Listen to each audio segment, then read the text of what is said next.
And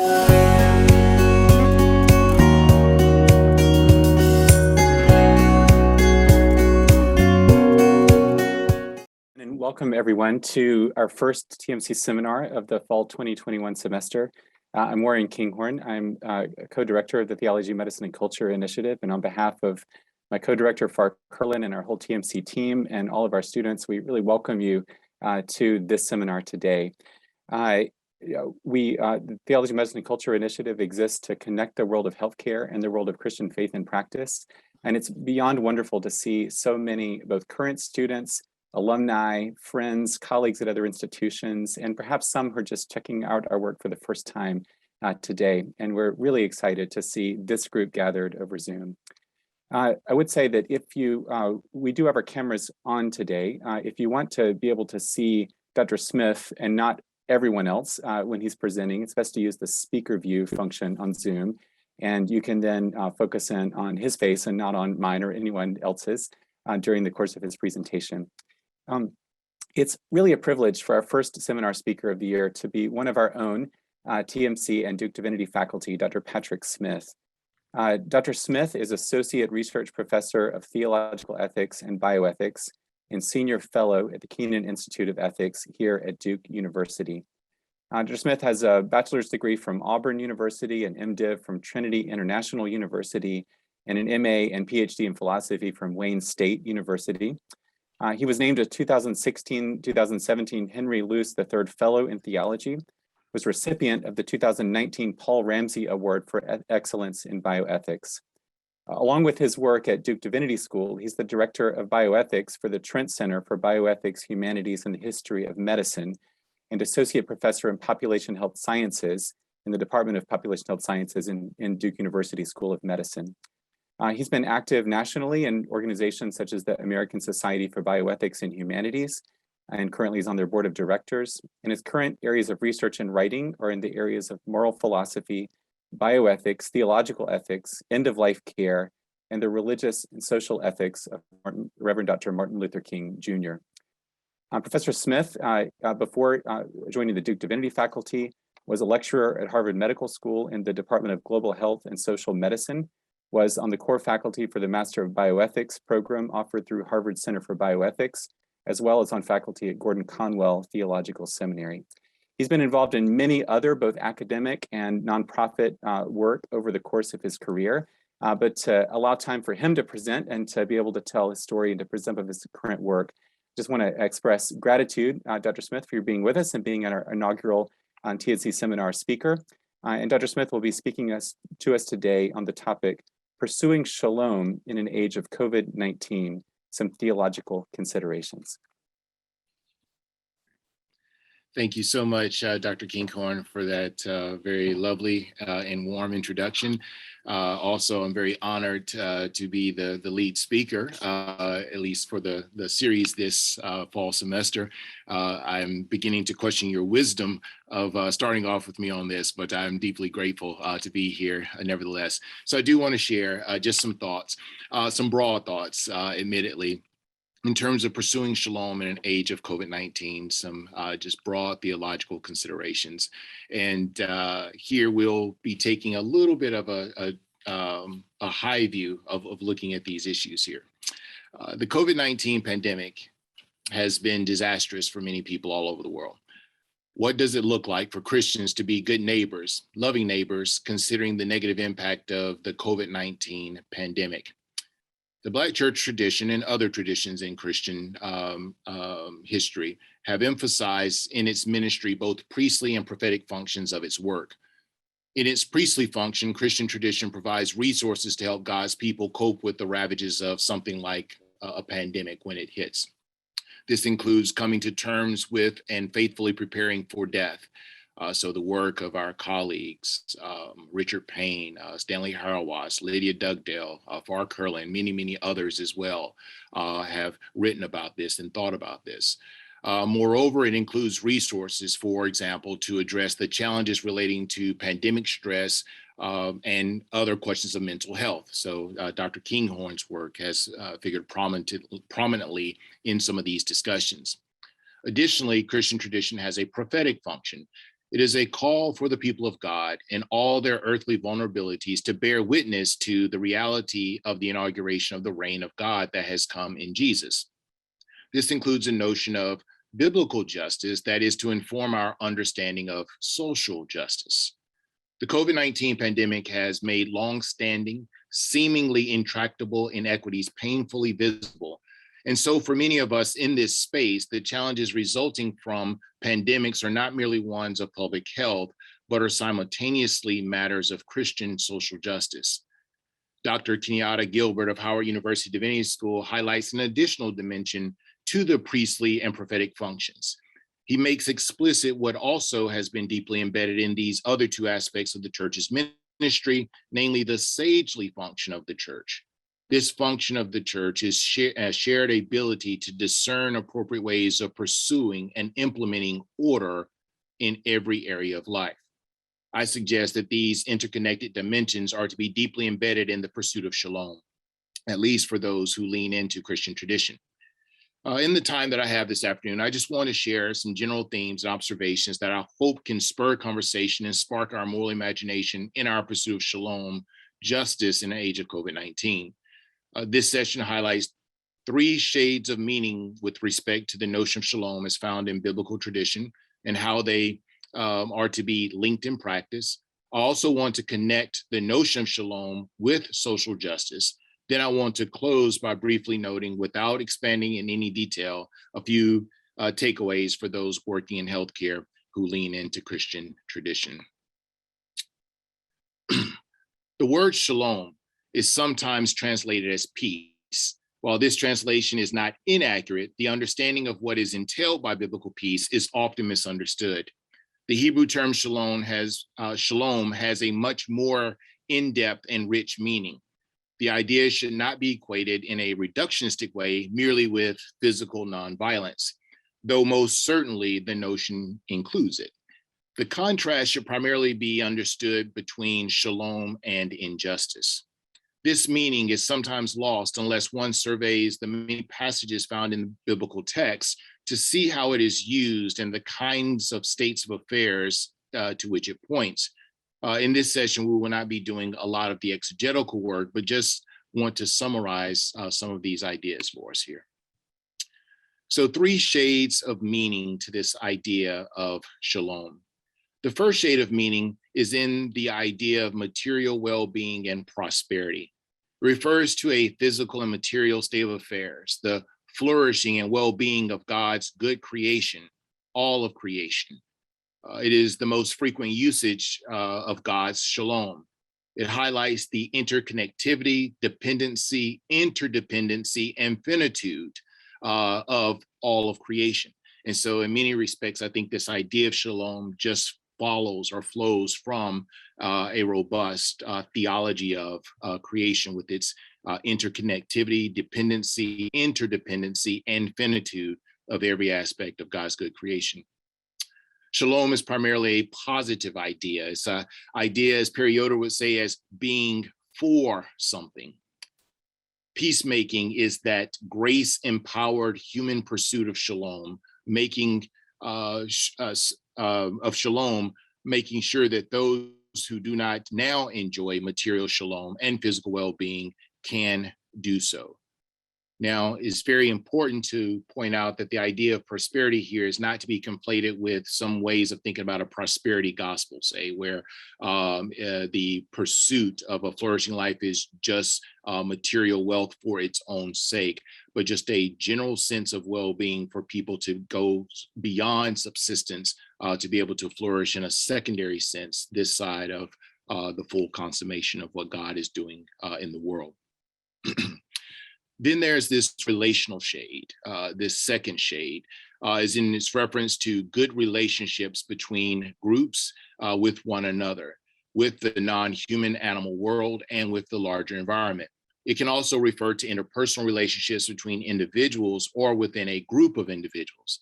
Specifically, the absence of oppression and right relatedness between people is often a signal of shalom within a society. And so shalom making is working for just and health-giving relationships between people and nations. And then lastly here, this moral dimension. This last shade of meaning is the presence of a personal integrity and straightforwardness. These are also indicative of shalom with respect to our individual lives. Shalom making is working to remove deceit and hypocrisy and to promote honesty, integrity, decency, and straightforwardness. Now, shalom defines how things should be in the material, relational, and an ethical sense. However, it cannot be reduced to one of these aspects alone. Rather, the three components must be held together to understand and pursue shalom. The three aspects of shalom are to be realized in embodied practices. An example of the embodied practice of shalom is evidenced in the prophets when we read those various texts. The true prophets condemned social injustice and oppression. The prophets condemned the people of God due to the inability to realize shalom in their midst while they claimed to worship Yahweh. There's this material notion where we see injustice, where economic flourishing and involuntary poverty coexisted in some of these spaces. Relationally speaking, the rich and powerful oftentimes oppress the poor. The economic benefit from this gave the outward appearance of prosperity. However, it was not a true vision of shalom. Amos chapter 3, for example. In this moral dimension, the political process was not working with honesty as unjust laws were in place and people were engaging in political exploitation for financial and other types of gain.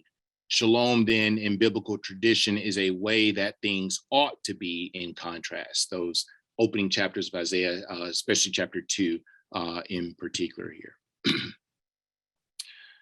Now, what I want to do now is actually share a quote with you from, a quote with you from Carl Barth. Those who know me and know the influences that have been on my life would not charge me with being a Barthian in any sense of the term, but I do appreciate Barth's theological influence in many respects, and also this section that comes from the Church Dogmatics, volume 3. 4. And it's just an extended passage, but I want you to just hear and listen to what Barth is saying here, because I think this paragraph in particular with other thinkers and theologians and theological ethicists really encapsulates what it is that I want to highlight with this idea of shalom and this multifaceted nature of shalom in the context of a flourishing life this side of a full consummation. Barth writes, finally, we have to remember that when seriously posed, the whole question of measures to be adapted for the protection or recovery of the freedom of vital functions necessarily goes beyond the answers given by each of us individually. The basic question of the power to be as human, and therefore of the will for this power, and therefore for real health, and the associated question of its expression and exercise are questions which are not merely to be raised and answered individually, but in concert. They are social questions. Hygiene, sport, and medicine arrive too late and cannot be more than rather feeble palliatives if such general conditions as wages, standards of living, working hours, necessary breaks, and above all, housing are so ordered, or rather disordered, that instead of counteracting, they promote and perhaps even cause illness, and therefore the external impairing of the will for life and health. Respect for life in the form in which we now particularly envisage it necessarily includes responsibility for the standard of living conditions generally, and particularly so for those to whom they do not constitute a personal problem because they personally need not suffer or fear any threat from this angle. Being able to enjoy at least the possibility of health and to take measures for its protection or recovery in view of their income, food, working hours, rest, and wider interest. The principle of healthy mind in a healthy body can be so highly short-sighted and brutal, and a brutal one if it is only understood individually and not in the wider sense of a healthy mind and a healthy society. So I think Barth nicely gets at this idea of shalom um, in this wider, multifaceted sense, and that health and human flourishing certainly requires a holistic approach. And we think about the ravages of something like COVID-19 that has exacerbated the way our social realities are. Believe that those words have particular focus in our current moment. Shalom justice as social justice here. For Christians, I want to add, this is deeply informed by the gospel of Jesus. In the redemptive work of what God was doing in Christ, in the restoring of broken relationships of all aspects of God's good creation, not just individual personal relationships with God, we see a comprehensive notion of kind of reconciliation. Shalom makers thus should strive for comprehensive understanding of reconciliation. Therefore, the pursuit of shalom in biblical tradition requires the pursuit of social justice. Broadly speaking, social justice entails the exercise of legitimate power to ensure that benefits and penalties are distributed fairly and equitably in society, thus meeting the rights and enforcing the obligations of all parties, to quote Christopher Marshall. It should be clear from this broad description of social justice that our understanding of it is necessarily going to be contextual, particular, and historical in character. Thus, the content of social justice is not derived on the basis of some type of isolated human speculation or the autonomous use of human reason. Tradition-specific understandings of social justice are unavoidably conditioned by the ways of looking at life and the world which we received from the particular historical and religious traditions to which we belong. Hence, a Christian understanding of social justice is to be informed and shaped by biblical and theological resources, I would claim. In Christian tradition, justice is amongst the chief attributes of God. Biblical tradition also features the notion of justice in divine action in the world more than is sometimes thought, given that it is derived from the same semantic field as the words righteousness and judgment. Hence, a Christian understanding of justice is informed by the wealth of resources that discloses the works of God in both word and action.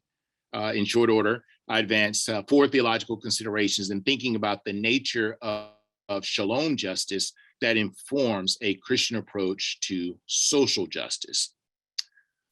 First, there is a sense in which shalom justice is creative. It has the moral vision and spiritual resources for us to reimagine our collective life together. Creative justice focuses on the generating of transformed ways of relating to one another and to the environment towards a more theological vision in this direction of shalom. Christian tradition is not supposed to advocate a system where groups or of individuals are denied equal participation in society. As a result, biblical writers promote a justice that is activity on behalf of the disadvantaged. Second, pursuing shalom justice is a necessary instrument of love and a respect for life. Or some are fond of saying, like Cornel West, justice is just what love looks like in public, following in the tradition of somebody like Martin Luther King Jr.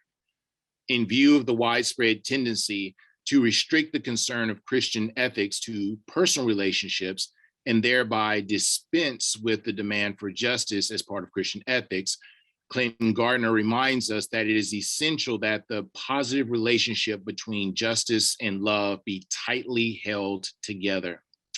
As Martin Luther King said, love that does not satisfy justice is no love at all. Love at its best is justice concretized. Neighbor love in the New Testament means meeting the needs of others who are affected by what we do or leave undone. So our neighbors may be encountered both as an individual and as a member of various institutions by others who are also related to them, both directly as individuals, but also indirectly through institutions. So in all of these relationships, our neighbors' welfare and dignity are at stake in how we treat them and arrange our social and institutional life. Social justice as an expression of love, or shalom justice, as an expression of social justice and as an expression of love, seeks the welfare of all persons in community. It aims directly at the good of the group and indirectly at the good of each person in the group. And since most of our relationships with our neighbors are necessarily indirect, Clinton Gardner also says the most effective way of ministering to their total welfare is through the pursuit of social justice. Third here, Shalom justice also is characterized by what some would call a principle of redress. And this postulates that inequalities in the conditions necessary to achieve the standard of well-being be corrected to approximate equality. Of course, one must tread very carefully on this point, given the complexities of the concept of equality in political philosophy. Too easily, this sort of language and questions about redress can lead to misunderstandings and stereotyped ideological assumptions. It is not being suggested that approximate equality means a mathematical division of all property and power or a leveling of all social goods. The priority or emphasis is that the basic needs for human flourishing or well-being of every member of the community be met before vast amounts of wealth be accumulated for a few. Christian ethicist Stephen Mott has emphasized that this sort of justice requires special attention. That special attention is given to the weak so that they can realize, along with all other members, the minimum requirements of participation in the community. The goal is to enable people to have the capacity to earn a living and to have a reasonable chance of flourishing. Leviticus 25, Ezekiel 47, Micah chapter 2. Furthermore, the goal is not merely for people to have basic subsistence. Shalom justice also entails the idea that there needs to be adequate control of some resources to be able to meet those needs, such as possession of land, due process, independence from subjugation, and participation in legal decisions, etc. Now, in the case of racial justice, this becomes, for some, controversial, but no less important. Martin Luther King, in his book, Where Do We Go From Here, writes these words. He says, the white liberal must affirm that absolute justice for African Americans simply means, in the Aristotelian sense, that African Americans must have their due. There is nothing abstract about this. It is as concrete as having a good job, good education, a decent house, and a share of power. It is, however, important to understand that giving a person her or his due may often mean giving them special treatment. I am aware of the fact that this has been a troublesome concept for many, since it conflicts with their traditional ideal of equal opportunity and equal treatment of people according to their individual merits. But this is a day which demands new thinking and reevaluation of old concepts. A society that has done something special against African Americans for hundreds of years must now do something special for them in order to equip them to compete on a just and equal basis.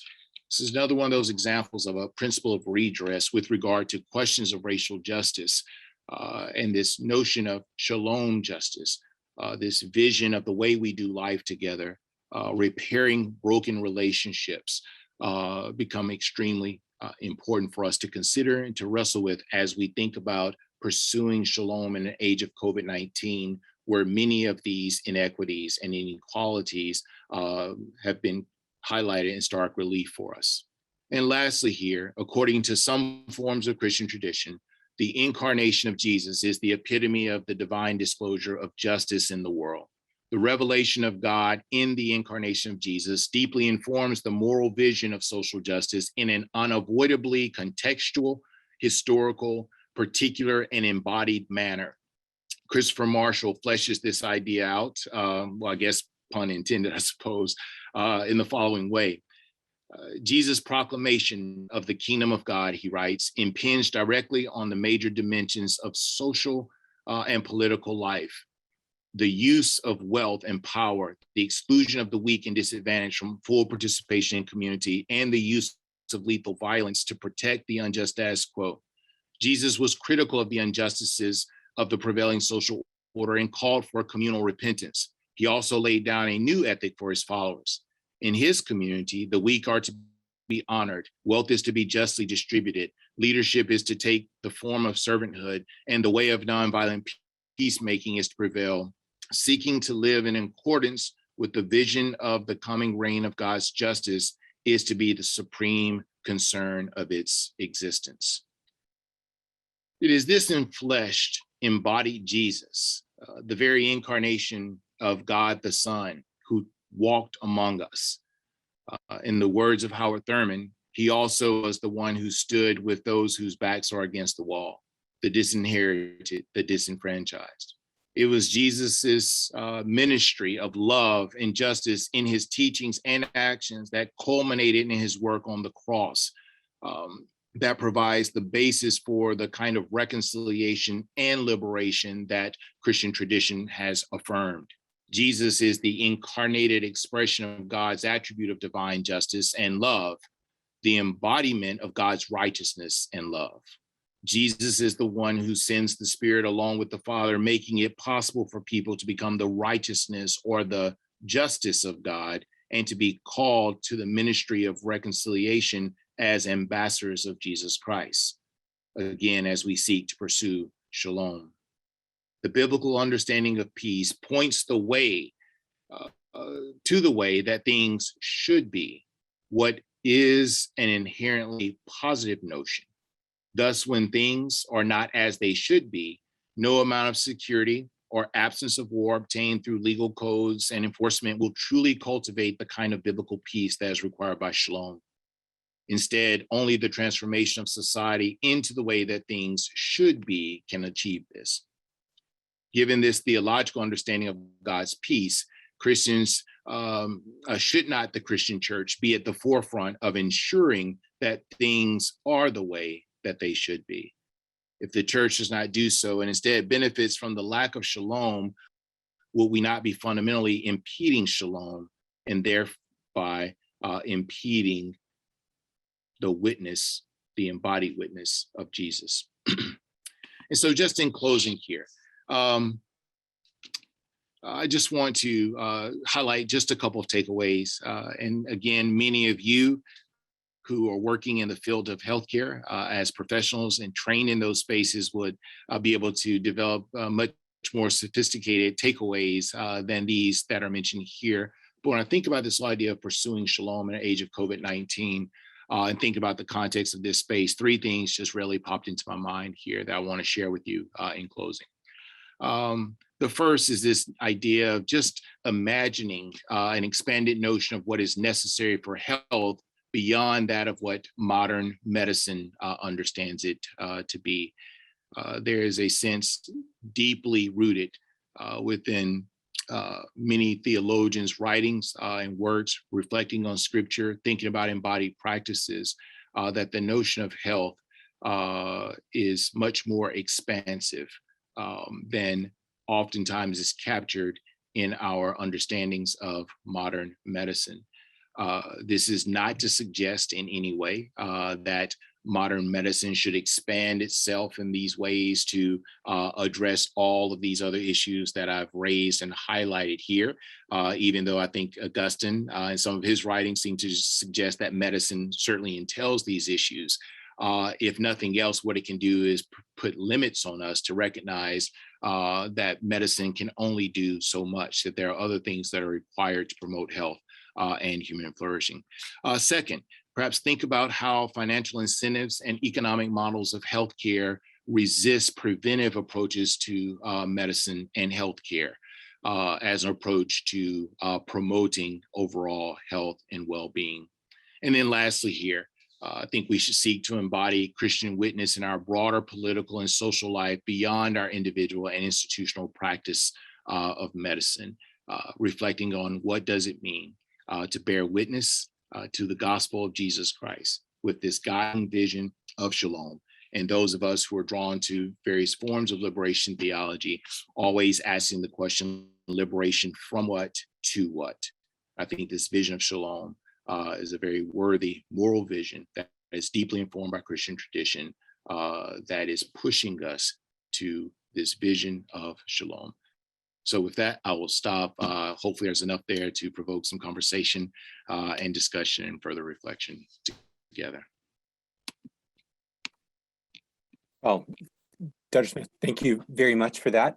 You gave us a lot of really thoughtful things to think about, and I'm so glad we have some time for conversation. And we do want to make this a time of conversation. We began this TMC seminar several years ago over lunch in a small conference room, and the focus was really on being in conversation with each other. And we want to continue to do that, even though we're distributed really across the world on this call. What I'd ask you to do is, if you have a question for Dr. Smith, please use the hand raise function in Zoom, which you can see on the right hand of your screen. And I will call on people in order of the way that the hands are raised. And I just want to ask the first question to give people a chance to think of questions. And then I think Polly Hilsebeck will be our next questioner. But Dr. Smith, I think you've given us a really compelling, I think, frame for thinking, about a broader vision of health and health in the context of Shalom, and then have begun to tie that into how we think about COVID-19. And I sometimes feel just a kind of despair that there is not that kind of pervasive discourse around COVID-19 in our country right now, and even in the Christian world right now, about what we owe to each other and about thinking about this broader context of health and Shalom, and our actions reflecting that. And it seems like in part we have just profound problems with trust, with lack of trust of institutions and of people who are giving recommendations. And in part that's lack of trust in the language of public health and the language of epidemiology and the language of and the institutions of medical and public health authority. So I wonder, can you think of ways that not only Christians, but also those in these positions of authority in public health, like people who are making recommendations, could incorporate some of this way of thinking about Shalom in the way that we talk about our health as a country, like as a way to try to kind of bring that discourse into the larger conversations around COVID? And I'm asking because I don't see how to do it, and I would love your advice. Well, thank you, Dr. Kinghorn, for that monumental question, right? And if I could really answer that question with any sense of proficiency and persuasiveness, I would probably be on every news media outlet, right? Every day, all day. No, I just, which would be a good thing, by the way. We would like that actually. So yeah. Not at all, right? Not at all. I run from those things as much as I can. But I mean, I think you're raising just a very important point. I mean, you're highlighting just the situation that we find ourselves in our country, just a lack of trust, borderline despair for a lot of folks, a deep cynicism beginning to set into the hearts and minds of a lot of people. And this is where I think for me, I often challenge students to think about this question, apart from the larger, broader kind of public health, context right now. But the question is, for me, what work, if any, right? It may not do any, but what work, if any, do our theological categories or resources do for us in times like this, right? And what I often think about, Dr. Kinghorn, is the fact that there are a whole lot of people in our country who claim to be in some way connected to Christian tradition. And of course, we know that, historically, it's always been the case, right? That people are sometimes nominal, right, or cultural in their understanding of these kinds of issues. But I often wonder what it would be if our churches began to talk about these issues and think about these issues even more, recognizing that questions of love of neighbor and what it means to uphold the dignity and value of other human beings means being for others, right? What would it mean collectively if that large group of people begin to think about what does it mean to be for others, and not so much what does it mean to kind of galvanize upon one's individual rights and language and metaphors of circling the wagons, which are really problematic in many ways, in terms of thinking about these kinds of issues. And what would it mean to embody the kind of witness or the faith of Jesus, right? I mean, not in terms of questions of faith in Jesus, but what does it mean to embody the faith of Jesus in the world in which we find ourselves, that we live, move, and being? And so I guess my emphasis at this point, while not giving the larger prescription of how do we, generate trust, but what can those who lay claim to Christian tradition, how can we have a very different take of what it means to love neighbor and to pursue more just social relationships and being the hands and feet of Jesus in a more concrete way. So I'll stop there, Dr. Kinghorn, acknowledging that the thrust of your question was still left unanswered there. Yeah, thank you very much. Thanks. Our next question is from Polly Hilsebeck. If you're, when I call you, if you could show your screen and then ask the question, and then Dr. Smith will answer.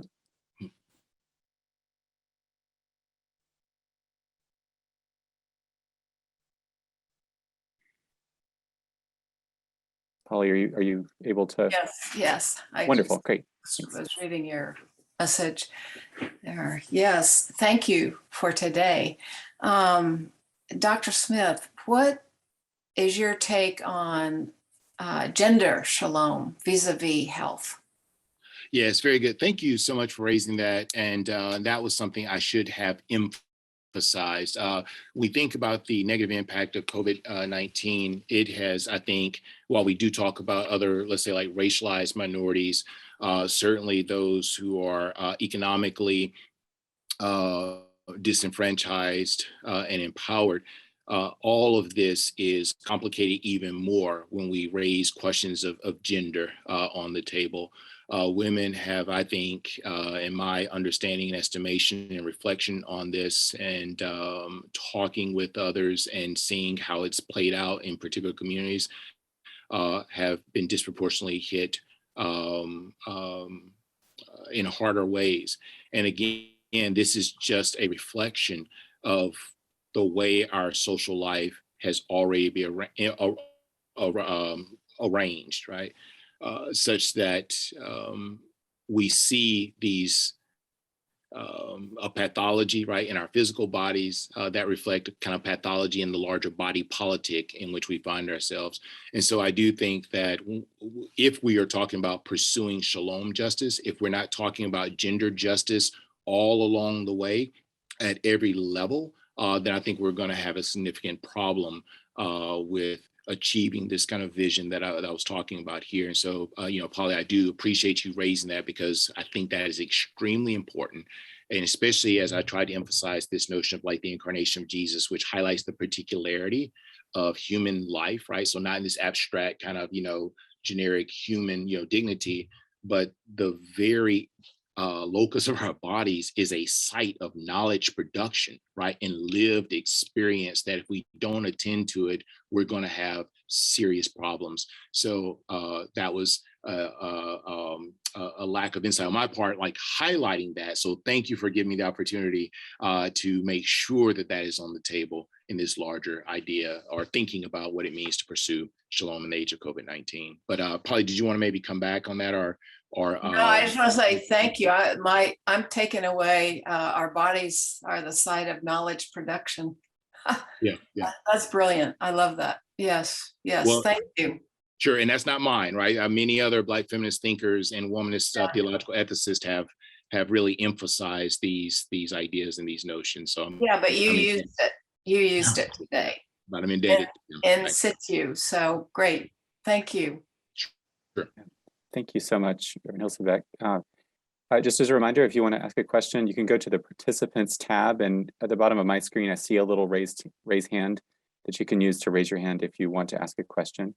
Since I don't see any other raised hands right now, Dr. Smith, I want to come back and just kind of make it practical with regard to how this hits the ground of the COVID pandemic. So, as the last question was indicating, I mean, COVID seems to be both a great unveiler and revealer, and also a multiplier of disparities. Like, it's both unveiled and revealed disparities in our society, and also, in my mind, every form of injustice and disparity that exists has been in some way made worse in and through the COVID pandemic, and I think that's something that Christians need to take account of.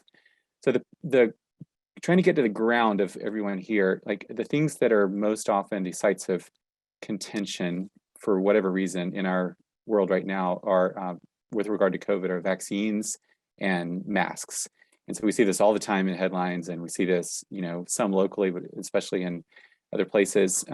So if you were going to kind of apply the question of shalom ethics to thinking about how churches, for example, might talk about vaccines in their midst and masks in their midst. Like, how would you frame that kind of argument? Like, specifically, like why we either should or shouldn't, take vaccines, or either should or shouldn't mask, in various settings. Yeah, several ways I would frame it. I mean, the kind of the nuts and bolts would really be, what I've tried to emphasize over this last year and a half is to think seriously about what it means to love neighbor, right? And especially rooting it in this idea of the great command to love the Lord your God with all your heart, soul, mind, and strength, to love your neighbor as yourself, right? So all of this means something, right, for us. We think about the way the parable of the Good Samaritan perhaps fleshes out the idea of what neighbor love looks like. And it is a costly type of love. It is a love that requires that we put ourselves perhaps in harm's way, if you think about the details of that parable. It is, I think, a kind of love that has its eye to notions of restorative justice. And so I've been really influenced by Christopher Marshall's work, on this at the end, just about paying the innkeeper if there's any other debt that's incurred, because the Samaritan who had, this Jewish person who was fallen on the road to Jericho could have incurred debt at the end and still would have been worse off, even after all of that, right? So this notion of restorative justice, and really looking at the very love of God and how the love of God is extended in justice in the world, in righteousness in the world. And we're to love our neighbors as ourselves, even as we are to love God, right? That there is this giving type of relationship. And so when we think about notions of vaccines and wearing masks, why not think of this in terms of really loving our neighbors? Maybe it is an inconvenience in some ways for some people to wear a mask. Yes, maybe we do have some fears or some concerns about vaccinations and so on and so forth. But the question is, can we begin to deal with our fears and maybe overcome our fears to better embody what it means to love our neighbor? And so that's one of the ways I've tried to really emphasize this idea of what it means to really live the Christian life as being for others. If we look at Jesus as a model, we think about, Jesus' work on the cross, however that's understood, and there's a lot of theological debate there. But one of the things we do recognize is that the arms were open wide, and those arms open wide has symbolic, meaning, obviously. But then if we think about it in terms of what we know through the eyes of faith, what was happening in terms of redemption, that was kind of an invitation that was opening to embrace others. But when you extend your arms to embrace others, you leave yourself open for kind of a spear to be thrust in one side. So there's a vulnerability there that comes with living the life of faith. But I think that's no less required for those of us who want to lay claim to this Jesus tradition. And then the other thing is just the theology of creation, just helping people to see that God has given us some good gifts, and God has given people the ability to generate the resources from this earth to create medicines and things like vaccines to help promote human flourishing and to mitigate the impact of relational brokenness in this world. So that's what I've tried to do, Dr. Kinghorn, in the small circles that I'm in, especially for those who lean into Christian tradition anyway. Yeah, thank you. Thanks. Next question is from Brett McCarty.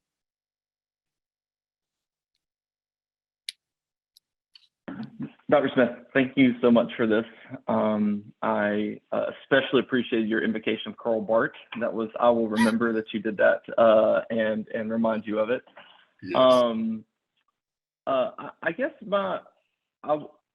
Warren, Dr. Kinghorn was already trying to get you to say something to get yourself in trouble, but I wonder, to press it a little bit further, like shalom is a lovely, moving concept and robust concept. And I love the way you've laid it out. But, from a distance, it might be like, what, if Jesus was embodying the shalom of God, what that sounds nice. Like, why would he get killed? Or, if the way that MLK was pushing the work of shalom in his work, like, why would that get him assassinated? So what are some of the kind of prophetic edges of calling for shalom today And how do you see that playing out in a way? Because it's so winsome, and I'm all on board. But what's that edge look like, and how can we be prepared for it? Yeah, thanks for that, Brett. I mean, the one thing that I don't want to try to communicate when talking about shalom, or even talking about this notion of justice is what love looks like in public, is a kind of mere sentimentalism, or just this kind of easy, or just trying to be nice or something along that line. Far from it, right? The reality is that when we start talking about this kind of stuff, this is hard, because the reality is that we do have political enemies, right? We do have people who wish certain groups of people no good, right? We do have issues of extreme economic injustice. We do have real issues of sexism. We do have racial injustice with the intersection of not only race and gender economics, but all these other things that are actually killing people, right? And so when I talk about this notion of that shalom justice requires a principle of redress, right? That means that there is a reckoning that needs to happen with respect to injustice, that we have to begin to think about how we restructure our social arrangements. Yes, as King said, we need a revolution of values, right, in many respects. And there are other parts of our life where we need revolution as well, right? Again, people debate how these kind of things play out. So I think the prophetic edge, at least from the resource that I would want to draw from, is being able to stand and affirm and to call out, especially, I would just say, first focusing in on the certain expressions of American Christianity. American Christianity has a king-size problem on its hand because it has not done a good job of clearly extracting itself from various aspects of white supremacy or kind of American slavehold religion that has been part of of certain expressions of American Christianity. Now, again, that's just data, right? I mean, we're not necessarily like debating this or arguing about this. That's data, right? We can find chapter and verse to see that. The challenge that we have now is that because those things have not been torn apart in the ways that they should be, that any challenge of racial injustice or dealing with white supremacy as it is showing itself in certain American expressions of Christianity, and sexism often is seen on the part of some as a very challenge to the Christian faith itself, right? And that is an extreme problem. And then there's no accident, right? Why we see this divide, right? Where we see along political lines, right? I mean, we've just got to put that on the table as well. In terms of partisan lines, let me put it that way, because I believe that all of the theological life is going to be political in the broadest sense of the term, in terms of Aristotelian sense, right, political. But in terms of partisanship, this is a serious issue. And so, yeah, so I think the prophetic edges would be being able to see, to identify, name, and then push the people of God, if they are truly the people of God, to return back to the heart of the Jesus tradition. And Jesus was, I think, not a chaplain of the empire, but he was a prophet of resistance. And if we lose that Jesus, then God help us. Thank you. That's moving, and it seems exactly right. Thank you so much. Thank you, Dr. Smith. I'm not quite sure what I have to say after that, but thank you for that just now. Polly, did you want to add into that?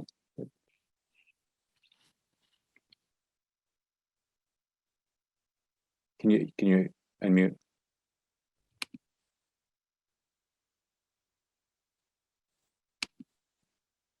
Okay. There you go. Yeah. Yeah. Your comments make me think about the "What would Jesus do" movement, and people wearing the bracelets, "What would Jesus do?"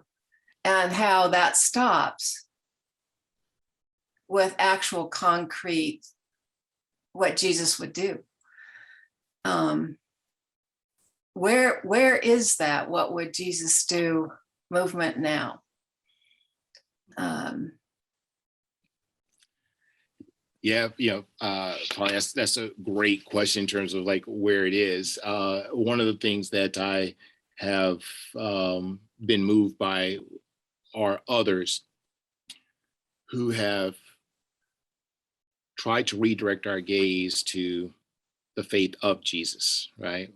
Oftentimes in our circles, we like to talk about faith in Jesus, right? But what about the faith of Jesus, right? How Jesus stood with those whose backs are against the wall, how Jesus navigated the world in which we find ourselves, and again, kind of reorienting our gaze, right, on this truly prophetic, I think, figure. So in terms of, I think for me, trying to answer the question, where is the, what would Jesus do, kind of, movement, is just to encourage, those of us who take Jesus seriously, is to try to embody in our own lives, our own communities, this faith of Jesus as we go forward. And I'll say this in closing, because I know that our time is just about gone here, but there are certain days of the week where I hope, continues to diminish a little bit, but yet I do recognize the fact that we can't talk about questions of shalom justice without some corresponding sense of hope that goes along with it. Hope is just this idea of saying that things can be better than what they are. And even if I don't see the way forward, I'm going to work in that direction, continue to bear witness, hoping, right, that things will change. If people can change and institutions can change, then we can still have hope in that regard. So let me stop there. I thought I saw one more hand, and I want to be sensitive of time, but also to the last hand there. I think it was Deborah Williams, perhaps. All right, thank you, Dr. Smith, for this presentation. It was absolutely, it caused me to have a lot of reflection, and I'm thinking about Brett's question. And I want to know, as we think about shalom as justice and, this notion of trust, right? And building trust and thinking about the ministry of Jesus, what does it cost us to begin to see ourselves in our neighbor, right? And just to be able to identify our neighbor, what practice has to happen in order for that level of shalom justice to take place? If we think about Jesus coming out of the wilderness and saying and repeating or reading Isaiah 61, right? And being able to see ourselves from that perspective in our neighbor and understand that shalom justice kind of, I want to say it feels like that is the foundation of it. And then thinking about what, as a result, is it like Matthew 25, where we have the parable of the sheep and the goats, when did you see me? Right? So how do we incorporate those pieces as we begin to practice the shalom justice, right? Yeah. And thank you so much for that question. And I guess I have to give the 30-second answer, so Dr. Kinghorn won't be too upset with me here. And let me just take this particular approach here. For me, and I'm not trying to suggest by any means any of this is easy. I have gone through many days of existential crises because I know that I have failed to engage in love of enemy, right? In the way that Jesus actually instructs those who want to lay claim to him. And so where I go back to all of this is grace. For me, the idea of grace is the foundational springboard, is theological, unapologetically and unashamedly, right? It's just theological, right? That all of social justice work, I think, has to start from this notion of grace, that grace is God's power in us and also empowers us for the work. So that as we recognize that while we were apart from God, broken in relationship, that God broke into our lives, right? That while the rest of creation was in broken relationship, God intervened to redeem and to transform.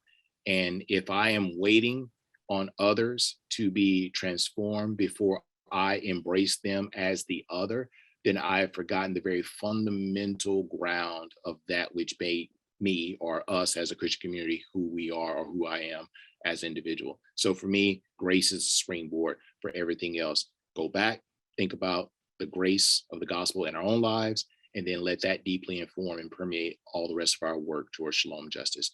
And my sister Deborah, that's the best I can do. And that is a great last word. Thank you, Dr. Smith. We're at or a little bit after 1 o'clock. Dr. Smith, I want to thank you for your talk. You've opened up a lot that actually on one level seems kind of simple, but on the other hand is incredibly hard and complex. And I've had some people in the chat ask me, how can we get our churches talking about this when so many churches just try to avoid talking about anything that's controversial? And I think you've given us some really kind of good kind of groundwork to be able to kind of introduce some of these discussions in church and other contexts. I want to just say thank you to Dr. Smith. We can give our kind of virtual applause to thank you for joining us today, and want to invite all of you on the call to join us again for our second TMC seminar of the year, or the semester, on September 17th, when Dr. Brian Volk will be here speaking with us on health, wholeness, and humanity, the stewardship of creation as if matter mattered. If you wonder what that's going to be about, please join us on September 17th. Again, thanks to Dr. Smith. Thanks to all of you for being here, and blessings on this Labor Day weekend, and to all of you in your ongoing work. Take care. Thanks.